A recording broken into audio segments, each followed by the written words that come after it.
Benvenuti alle conversazioni e bentornati a Writers on Writers. Gli ospiti di questa settimana sono Jamaica Kincaid, che ringraziamo caldamente. Lei ha scelto un brano di Derek Walcott. Un grazie anche a Paolo Sorrentino, che ha scelto John Banville, e ovviamente anche a Jonathan Galassi, che ha selezionato invece un brano di Elizabeth Bishop. Concluderò con una lettura personale da Albert Camus. Marley was rocking on the transport stereo and the beauty was humming the choruses quietly. I could see where the lights on the planes of her cheek streaked and defined them. If this were a portrait, you'd leave the highlights for last. These lights silkened her black skin. I'd have put in an earring with something simple in good gold for contrast, but she wore no jewelry.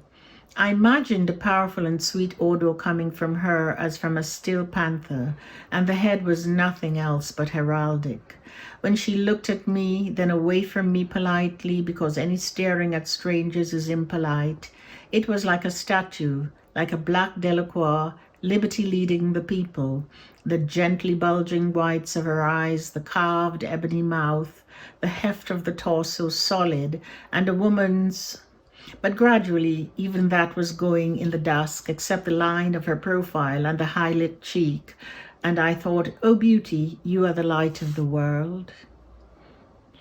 It was not only time I would think of that phrase in the 16-seater transport that hummed between Grosse Islet and the market, with its grit of charcoal and the litter of vegetables after Sunday sales, and the roaring rum shops outside whose bright doors you saw drunk women on pavements, the saddest of all things, winding up their week, winding down their week. The market, as it closed on this Saturday night, remembered a childhood of wandering gas lanterns hung on poles at street corners, and the old roar of vendors and traffic when the lamplighter climbed, hooked the lantern on its pole, and moved on to another, and the children turned their faces to its moth, their eyes white as their nighties. The market itself was closed in its involved darkness, and the shadows quarreled for bread in the shops, or quarreled for the formal custom of quarreling in the electric rum shops. I remember the shadows. The van was slowly filling in the darkening depot. I sat in the front seat. I had no need for time. I looked at two girls, one in a yellow bodice and yellow shorts with a flower in her hair, and lusted in peace, the other less interesting. That evening I had walked the streets of the town where I was born and grew up, thinking of my mother, with her white hair tinted by the dying dusk, and the tilting box houses that seemed perverse in their cramp. I had peered into parlors with half-closed jalousies, at the dim furniture, Morris chairs, a center table with wax flowers, and the lithograph of Christ of the Sacred Heart, vendors still selling to the empty streets, sweets, nuts, sodden chocolates, nut cakes, mints. An old woman with a straw hat over her handkerchief hobbled towards us with a basket.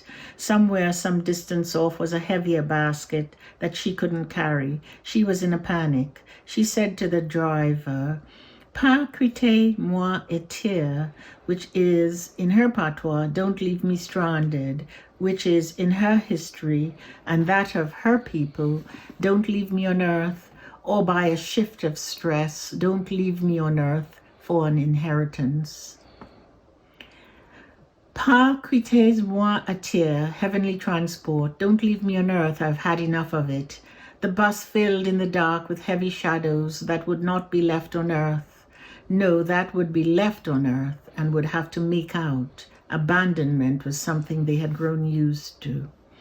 And I had abandoned them. I knew that there, sitting in the transport in the sea-quiet dusk, with men hunched in canoes and the orange lights from the Vigi headland, black boats on the water, I who could never solidify my shadow to be one of their shadows, had left them their earth, their white rum quarrels and their coal bags, their hatred of corporals, of all authority. I was deeply in love with the woman by the window. I wanted to be going home with her this evening. I wanted her to have the key to our small house by the beach at Gros-Islet. I wanted her to change into a smooth white nightie that would pour like water over the black rocks of her breasts, to lie simply beside her by the ring of a brass lamp with a kerosene wick, and tell her in silence that her hair was like a hill forest at night, that a trickle of rivers was in her armpits, that I would buy her Benin if she wanted it, and never leave her on earth, but the others too. Because I felt a great love that could bring me to tears, and a pity that prickled my eyes like a nettle. I was afraid I might suddenly start sobbing on the public transport with the Mali going, and a small boy peering over the shoulders of the driver, and me at the lights coming, at the rush of the road in the country darkness, with lamps in the houses, on the small hills, and thickets of stars. I had abandoned them. I had left them on earth. I had left them to sing Mali's songs of a sadness as real as the smell of rain on dry earth, or the smell of damp sand, and the bus felt warm with their neighborliness, their consideration, and the polite partings. In the light of its headlamps, in the blare, in the thud-sobbing music, the claiming scent that came from their bodies, I wanted the transport to continue forever, for no one to descend and say goodnight in the beams of the lamps and take the crooked path up the lit door, guided by fireflies. I wanted her beauty to come into the warmth of considerate wood, to the relieved rattling of enamel plates in the kitchen and the tree in the yard, but I came to my stop. Outside the Halcyon Hotel, the lounge would be full of transients like myself. Then I would walk with the surf up the beach. I got off the van without saying goodnight. Goodnight would be full of inexpressible love. They went on in their transport. They left me on earth. Then a few yards ahead, the van stopped. A man shouted my name from the transport window. I walked up towards him. He held out something. A pack of cigarettes had dropped from my pocket.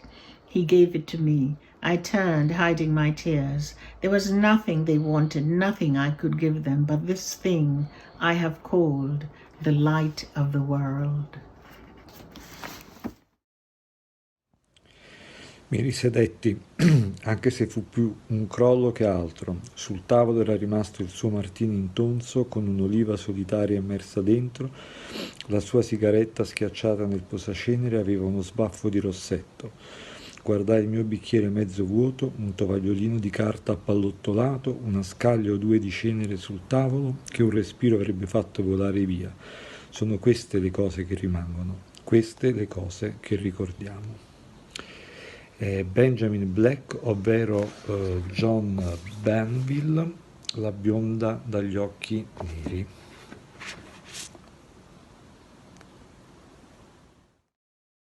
Here is Sonnet by Elizabeth Bishop, her final poem.